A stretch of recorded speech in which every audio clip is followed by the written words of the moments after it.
नमस्कार, आप देख रहे हैं आर्य न्यूज। मैं हूं आपके साथ पल्लवी सिंह। राजस्थान बुलेटिन की शुरुआत करेंगे। प्रधानमंत्री नरेंद्र मोदी लोकसभा में दिए गए बयान पर अब सीएम गहलोत ने पलटवार कर दिया है। सीएम गहलोत ने कहा है कि मोदी का स्टेटमेंट दुर्भाग्यपूर्ण है। देश किस दिशा में जा रहा है ये किसी को नहीं मालूम। अविश्वास का माहौल है कि ये हमारा आरोप है, उल्टा हम पर ही बोल रहे हैं। हम गांधी के संदेश पर चलते हैं, हम त्याग बलिदान करना चाहते हैं। सीएम अशोक गहलोत ने कहा है कि मजदूरों को भड़काने का काम क्या हम करेंगे? मजदूर कितने सड़कों पर मर गए, क्या आंकड़े हैं उनके पास? हम अपेक्षा करते हैं कि विचारधारा की लड़ाई है और आज देश में अघोषित इमरजेंसी है। गहलोत ने कहा है कि हमारी तो सरकार चली गई इमरजेंसी के बाद। मोदी जैसे प्रधानमंत्री अगर कहेंगे कि हमारी कमियों को एक्सपोज करेंगे, क्या यही काम है? सीएम ने कहा कि असेंबली आ रही थी, आगे चुनाव भी आ रहे हैं।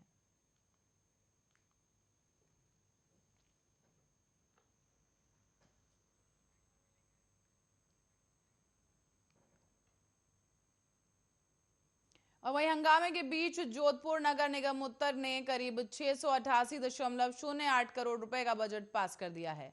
निगम दक्षिण ने सोमवार को 465.50 करोड़ का बजट पेश किया था और उत्तर ने दक्षिण से 222.58 करोड़ रुपए का विकास से ज्यादा खर्च करेगा। बताया जा रहा है कि उत्तर नगर निगम का जो बजट है उस बैठक में हंगामे के साथ ही बैठक शुरू हुई। कांग्रेस भाजपा ने पार्षद आमने सामने हो गए और सदन में निमाज हवेली का मुद्दा गर्मा गया। नेता प्रतिपक्ष लक्ष्मी नारायण सोलंकी ने निमाज हवेली के मुद्दे को उठाया तो सदन का माहौल गर्म हो गया है। पार्षद वेल में आ गए और एक दूसरे को अपने स्थान पर बैठने का प्रयास करने लगे।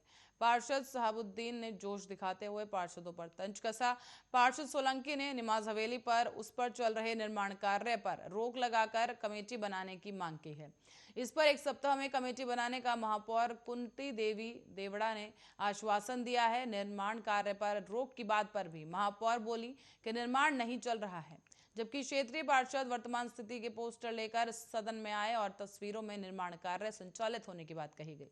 इस पर महापौर बोली कि मामला राज्य सरकार के अधीन है। नेता प्रतिपक्ष लक्ष्मी नारायण सोलंकी निमाज हवेली का मामला उन्होंने उठाया और निमाज हवेली के पोस्टर लाकर भाजपा ने कांग्रेस पर निशाना साधा। रोक लगाने के बावजूद काम कैसे चल रहा है का सवाल उठा। सीओ और मेयर को घेरा गया और उनसे जवाब मांगा गया है। साथ ही मेयर ने कहा कि यह मामला राज्य सरकार के अधीन है, वहां जांच चल रही है और कमेटी बनाने पर दबाव बनाया गया, जिस पर मेयर ने एक हफ्ते में कमेटी बनाने का आश्वासन दिया है। साथ ही कंस्ट्रक्शन को रोकने की बात पर महापौर ने कहा है कि कंस्ट्रक्शन नहीं हो रहा है। इस पर सदन में हंगामा शुरू हो गया।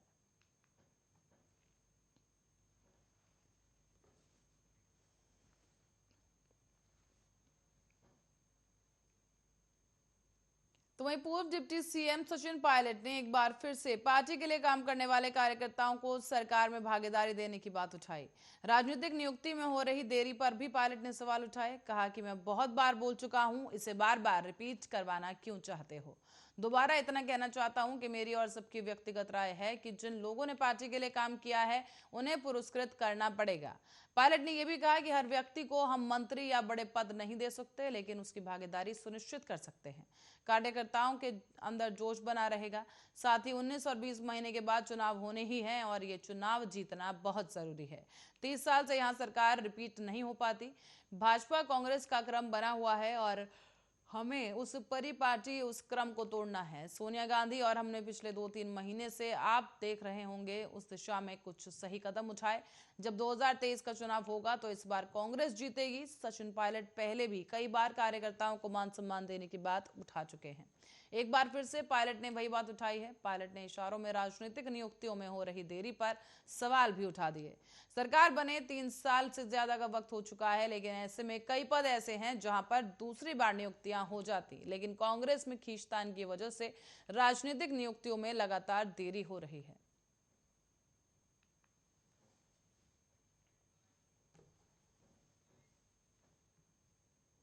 और भाजपा प्रदेशाध्यक्ष सतीश पूनिया के बयान के विरोध में अब कांग्रेस कार्यकर्ताओं ने प्रदर्शन किया है। सीकर में पूनिया के शव यात्रा निकाली गई तो वहीं कार्यकर्ताओं ने कहा कि वो महात्मा गांधी की विचारधारा पर चलने वाले लोग हैं। ऐसे में पूनिया का कांग्रेस पार्टी के लिए दिया गया बयान उनकी घटिया मानसिकता को दर्शाता है। सीकर कांग्रेस पार्टी जिला अध्यक्ष सुनीता चौधरी गिठाला ने यह बताया है कि सतीश पूनिया ने कांग्रेस पार्टी के लिए कहा था, कांग्रेस भाजपा के जूते के बराबरी नहीं कर सकता। ये बयान पुनिया की घटिया मानसिकता को दिखाता है। सुनीता ने कहा कि कांग्रेस पार्टी के कार्यकर्ता हमेशा से महात्मा गांधी की विचारधारा पर चलने वाले कार्यकर्ता हैं। पुनिया को अपने इस बयान के लिए कांग्रेस पार्टी के कार्यकर्ताओं और पदाधिकारियों से माफी मांगनी चाहिए। पुनिया के बयान के विरोध में शव यात्रा डाक बंगला से शुरू होकर कलेक्ट्रेट पहुंची। पुनिया के खिलाफ जमकर नारेबाजी भी की गई। साथ ही कार्यकर्ताओं ने पुतला फूंक कर कहा कि वहां महात्मा गांधी की विचारधारा पर चलने वाले लोग हैं।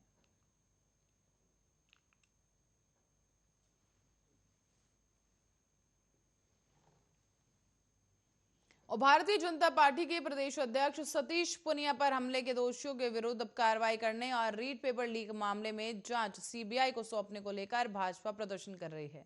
आज भी कार्यकर्ताओं ने अजमेर देहात की ओर से कलेक्ट्रेट में प्रदर्शन किया।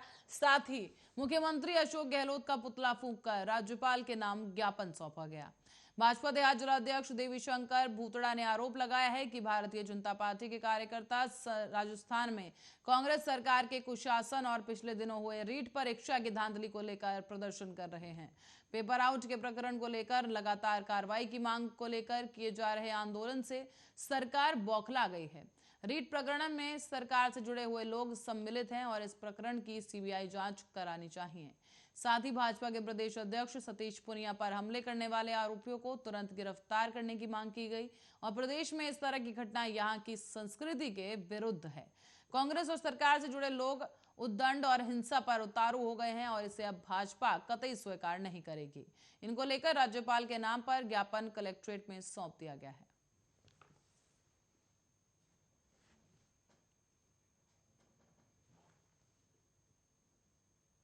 तो वहीं भाजपा में प्रदेश अध्यक्ष सतीश पुनिया के कांग्रेस को लेकर दिए गए बयान पर उदयपुर में कांग्रेस ने विरोध प्रदर्शन किया। कांग्रेस के नेता कार्यकर्ता पुनिया के बयान पर काफी गुस्से में दिखे और मंगलवार को कांग्रेस के शहर जिलाध्यक्ष गोपाल शर्मा और देहात जिलाध्यक्ष लाल सिंह झाला की मौजूदगी में कांग्रेस ने पुनिया पर हमला बोला है। 2 दिन पहले दरअसल पुनिया ने एक बयान दिया था कि कांग्रेस बीजेपी के जूते के बराबर नहीं है। साथ ही ये भी कहा था कि कांग्रेस हमेशा बीजेपी की नकल करती है। और उदयपुर में कलेक्ट्रेट के बाहर प्रदर्शन के दौरान कांग्रेस देहात जिलाध्यक्ष लाल सिंह झाला ने कहा कि प्रदेश अध्यक्ष ने जिस भाषा का उपयोग किया है उसकी हम निंदा करते हैं। उसके विधायक पर 2 बार रेप के मुकदमे दर्ज हुए हैं। अगर तुम्हारे में दम हो तो उसे पार्टी से बाहर निकाल कर दिखाओ। झाला ने आगे ये भी कहा कि हमारे जो नेता शहीद हैं उनके नाम से तुम लोगों को बांटना चाहते हो। पूरे देश में कानून व्यवस्था बिगड़ी हुई है, उसे तुमसे संभाला नहीं जाता।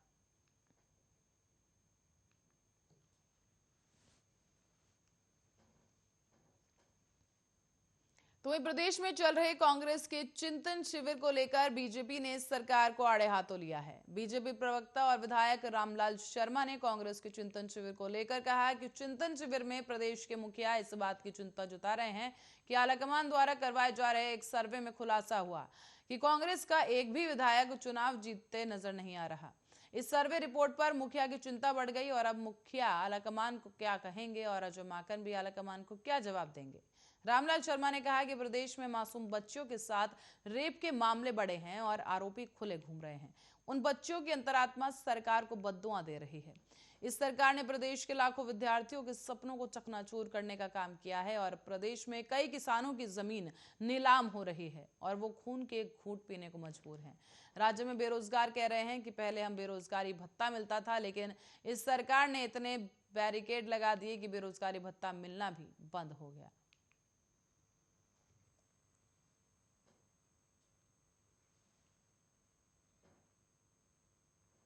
और रीट पेपर लीक मामले को लेकर अब आरएलपी सुप्रीमो और नागौर सांसद हनुमान बेनीवाल ने सरकार पर हमला बोल दिया है।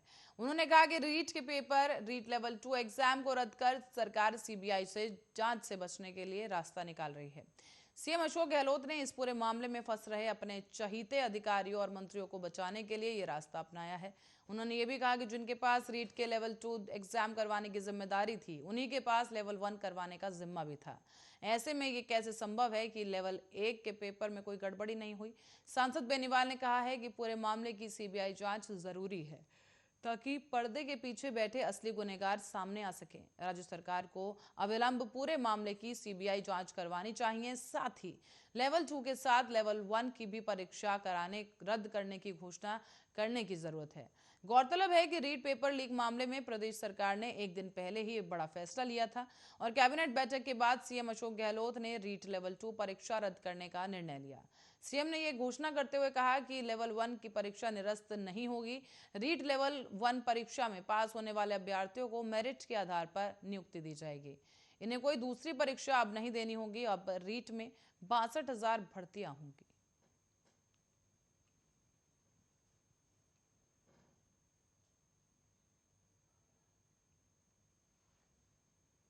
जयपुर में बदमाशों ने बैंक से दिन दहाड़े 15 लाख की लूट को अंजाम दिया है, जिसके बाद से इलाके में हड़कंप का माहौल है।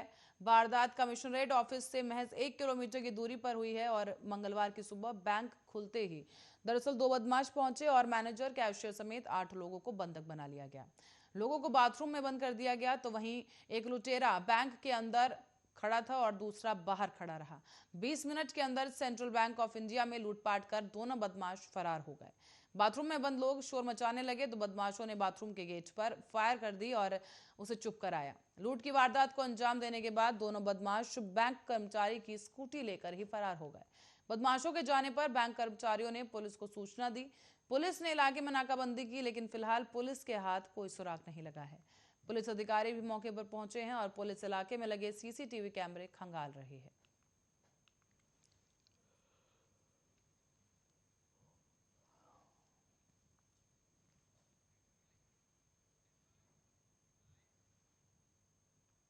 तो वहीं कोरोना महामारी से निपटने के लिए सरकार की ओर से लगाए गए स्वास्थ्य सहायक 6 महीने के मानदेय को तरस गए हैं।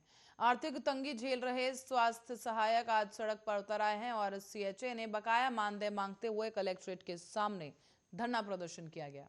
कोरोना महामारी को लेकर सरकार की ओर से प्रदेश भर में सीएचए की भर्ती की गई थी और इसी दौरान डूंगरपुर जिले में अगस्त 2021 में 669 सीएचए को लगाया गया था।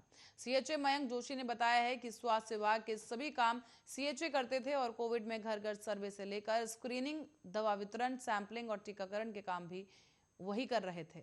ऐसे में दोवड़ा और गलियाकोट पंचायत समितियों को छोड़कर किसी भी जगह सीएचए को 6 महीने से मानदेय नहीं मिला है। स्वास्थ्य कर्मियों की तरह कामकाज के बाद भी उन्हें 7,900 रुपए का कम मानदेय मिलता है और उसका भुगतान भी समय पर नहीं होने से आर्थिक तंगी झेलनी पड़ रही है। इस दौरान सीएचए मयंक जोशी ने भी बताया कि मानदेय की मांग को लेकर सभी सीएचए ने आज कार्य बहिष्कार कर दिया है। सीएचए सड़क पर उतरकर कलेक्ट्रेट पहुंचे और इसी दौरान मानदेय भुगतान की मांग को लेकर प्रदर्शन किया गया। सीएचए ने एसडीएम मणिलाल तिरगर को ज्ञापन देकर मानदेय की मांग रखी। साथ ही एसडीएम ने ब्लॉक सीएमएचओ से बात कर भुगतान की जानकारी ली है।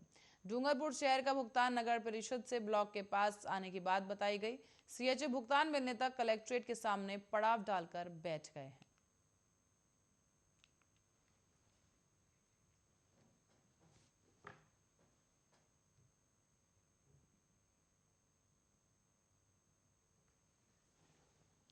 तो वहीं पंजाब में सियासी समीकरण पर सबकी नजरें बनी हुई हैं। कांग्रेस के आपसी बनते बिगड़ते तालमेल ने कांग्रेस पार्टी की किरकिरी करने में कोई कसर नहीं छोड़ी। एक तरफ जहां सिद्धू हैं, जिनके तल्ख तेवर पार्टी आलाकमान के लिए चुनौती बने हुए हैं, तो वहीं आगामी चुनाव को लेकर कांग्रेस की साख भी इस बार दांव पर है। और इन सबके बीच इस बार कांग्रेस ने आगामी विधानसभा के मद्देनजर सीएम चरणजीत सिंह चन्नी को सीएम पद पर उम्मीदवार घोषित कर दिया है। पर कहीं कांग्रेस आलाकमान का ये फैसला पार्टी में एक बार फिर से गुटबाजी बढ़ने का खतरा न पैदा कर दे। एक रिपोर्ट देखिए।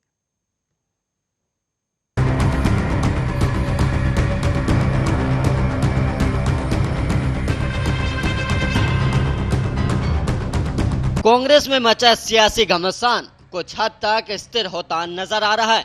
हालांकि ये कब तक रहेगा, इसका कोई ठिकाना नहीं है।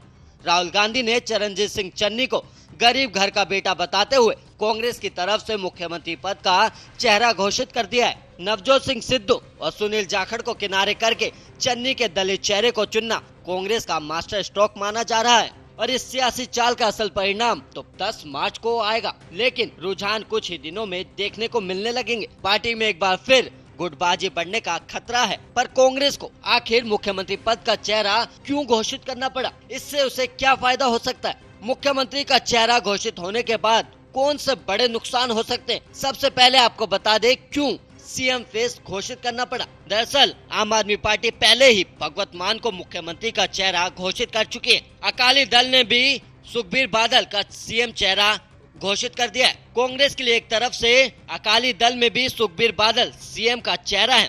इस वजह से कांग्रेस पर दबाव था कि वो भी मुख्यमंत्री के चेहरे के साथ चुनाव में उतरे। कांग्रेस के लिए एक तरह से मजबूरी थी कि एक बड़े चेहरे पर दांव खेला जाए। 2017 के विधानसभा चुनाव में भी वोटिंग से पहले ही अमरिंदर सिंह को मुख्यमंत्री पद का चेहरा घोषित किया गया था। तो वहीं इस बार भी कांग्रेस को पंजाब के लिए सीएम के चेहरे से पर्दा हटाना था। पर अब सवाल ये आया कि अमरिंदर सिंह के बाद पार्टी के पास सिद्धू और चन्नी दोनों ही दावेदार के रूप में थे। कांग्रेस को दोनों ही स्थितियों में फायदे से ज्यादा नुकसान हो सकता था, क्योंकि सिद्धू और चन्नी दोनों की कमियां और खूबियां हैं। और इस फैसले के बाद सिद्धू का अगला कदम क्या होगा, ये देखने वाली बात है। शुक्रवार को उन्होंने जिस तरह का बयान दिया था, उससे आने वाले दिनों में सिद्धू के तेवर का अंदाजा लगाया जा सकता है। जिन प्रियंका और राहुल से सिद्धू अपनी दोस्ती का दम भरते हैं, उनके लिए ही उन्होंने कहा था कि कांग्रेस आलाकमान किसी ईमानदार को सीएम का चेहरा बनाए। मतलब वो खुद को ईमानदार प्रत्याशी के रूप में देख रहे थे।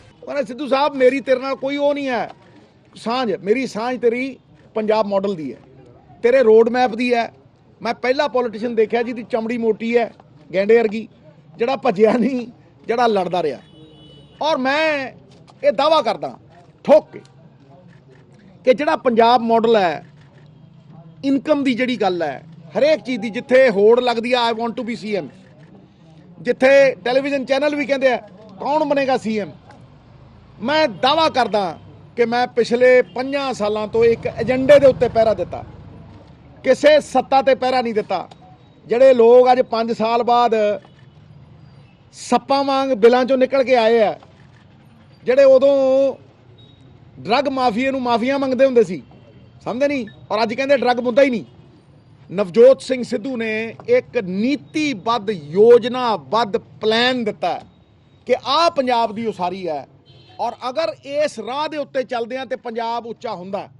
दूसरी ओर वो चरणजीत सिंह चन्नी के परिवार पर चल रहे छापे के बहाने उनका दावा कमजोर करने की कोशिश कर रहे थे। अब बात करें चन्नी की, तो चन्नी की अपनी मजबूतियां हैं। कांग्रेस हर मंच पर ये डंका बजा रही है कि उसने पहली बार पंजाब में एक दलित को मुख्यमंत्री बनाया है, और पंजाब में 32% दलित वोट है। और ऐसे में 3 महीने बाद ही चन्नी को मुख्यमंत्री पद से हटाकर कांग्रेस दलितों की नाराजगी मोल नहीं ले सकती थी, और ये पार्टी के लिए बेहद खराब हालत पैदा कर सकता था। तो वहीं कांग्रेस आलाकमान ने इस बार भी सीएम पद के लिए चन्नी को ही आगे किया है। इसका एक कारण ये भी माना जा रहा है कि कांग्रेस का दूसरा ऑप्शन जो कि नवजोत सिंह सिद्धू थे, वो एक बेलगाम घोड़े की तरह है। अगर वो मुख्यमंत्री बन जाते तो वो शायद हाईकमान की भी नहीं सुनते, और हाईकमान ऐसे नेता को ही मुख्यमंत्री बनाता है जो उसकी सुने। तो वहीं सिद्धू इस बार चौतरफा घिरे हुए भी थे। एक तरफ बीजेपी को सिद्धू से हिसाब चुकता करना थे, दूसरी तरफ कैप्टन अमरिंदर सिंह सिद्धू पर नजरें गड़ाए बैठे, और सुखबीर बादल और विक्रमजीत सिंह मजीठिया ने उनकी तलक मिजाज जाहिर है। ऐसे में उन्हें अपनी सीट पर जीत दर्ज करना ही बहुत बड़ी चुनौती हो सकती है, और इस वजह से भी चन्नी का दावा ज्यादा मजबूत बन गया। हमें गरीब घर का चीफ मिनिस्टर चाहिए। हमें वो व्यक्ति चाहिए जो गरीबी को समझे, जो भूख को समझे, जो गरीब व्यक्तियों के दिल में घबराहट होती है वो उसे समझे, क्योंकि पंजाब को उस व्यक्ति की जरूरत है।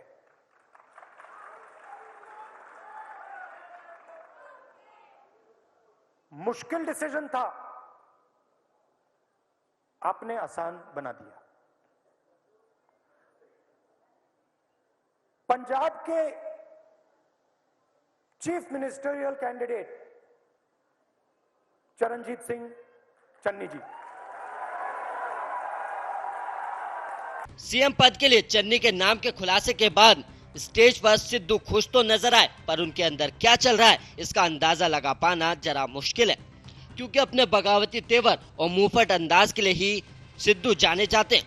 और सिद्धू ने पहले अमरिंदर सिंह फिर चरणजीत सिंह चन्नी के खिलाफ लगातार मोर्चा खोल रखा था, और उनके तेवर इतनी आसानी से नर्म नहीं पड़ेंगे। और इस चुनाव में जिन उम्मीदवारों को कांग्रेस ने उतारा है उनमें 70% सिद्धू समर्थक बताए जाते हैं।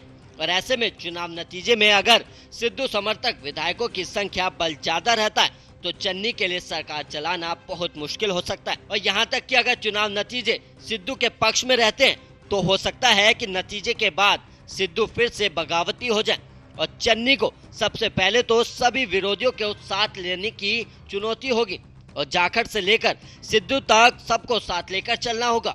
सिद्धू जिस तरह की बयानबाजी करते हैं उससे भी निपटना चन्नी के लिए एक चुनौती होगी।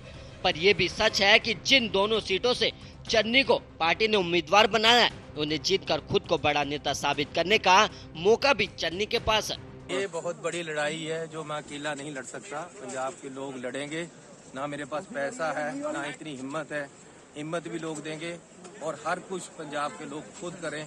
मैं एक माध्यम। बहरहाल सियासत की इस शतरंज में सभी मोहरे अपनी अपनी जगह पर पहुंच गए हैं और अब वक्त है आखिरी दाव का जो जनता चलेगी और विजेता सबके सामने होगा। Bureau report, Arya news. इसी रिपोर्ट के साथ ही फिलहाल के लिए खबरों में इतना ही। देश और दुनिया की तमाम खबरों के लिए बने रहे हमारे साथ, देखते रहें आर्या न्यूज।